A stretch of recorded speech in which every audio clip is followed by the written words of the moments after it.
G T education മറ്റു വീഡിയോയിലേക്ക് സ്വാഗതം. ഇന്ന് നമ്മൾ പ്രസന്റ് കണ്ടിന്യൂസ് ടെൻസിനെ കുറിച്ചിട്ടാണ് പറയാനായിട്ട് പോകുന്നത്. അപ്പോൾ ഇത് നിങ്ങൾക്ക് മനസ്സിലാക്കി കഴിഞ്ഞാൽ ഇംഗ്ലീഷ് തെറ്റുകൂടാതെ സംസാരിക്കാനും എഴുതാനും ഉള്ള ഒരു സപ്പോർട്ട് നിങ്ങൾക്ക് ലഭിക്കും. നിങ്ങൾ ആദ്യമായിട്ടാണ് ചാനൽ കാണുന്നതെങ്കിൽ തീർച്ചയായിട്ടും സബ്സ്ക്രൈബ് ചെയ്യുക, കമന്റ് ചെയ്യുക, ഷെയർ ചെയ്യുക.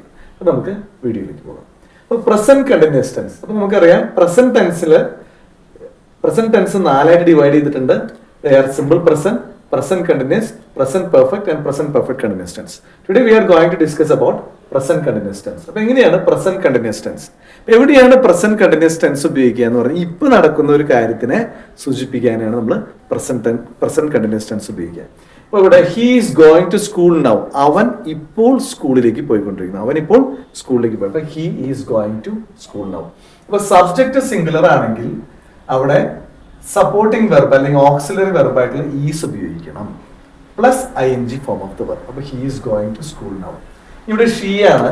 ഷീ എന്ന് പറഞ്ഞ അവൾ ഇപ്പോൾ സ്കൂളിൽ പോയിക്കൊണ്ടിരിക്കുന്നു. അപ്പൊ അവിടെ she is going to school. അപ്പൊ ഷീ സിംഗുലർ ആണ്, ഷീ എന്ന് പറയുന്ന ഏകവചനാണ്, സിംഗുലർ ആണ്, ഈസ് ഉപയോഗിച്ചു.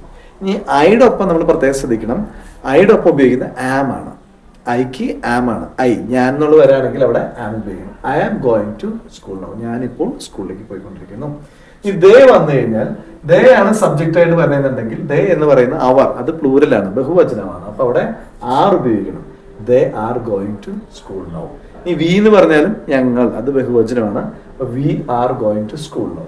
അപ്പൊ ഇതിൽ നിന്ന് നമുക്ക് ഇതിന്റെ ഒരു ജനറൽ ഫോം എന്ന് പറയുന്നത് ഇങ്ങനെയാണ്: subject plus is or are or am plus ing form of the verb. ഇത് പഠിച്ചു വെച്ചാൽ മതി. Subject plus is or are or am plus ing form of the verb. അപ്പൊ സബ്ജക്ട് സിംഗുലർ ആണെങ്കിൽ ഈസ് ഉപയോഗിക്കണം, സബ്ജക്ട് പ്ലൂറൽ ആണെങ്കിൽ are ഉപയോഗിക്കണം, ഇനി ഐ ആണെങ്കിൽ ആം ഉപയോഗിക്കണം, plus ing form of the verb.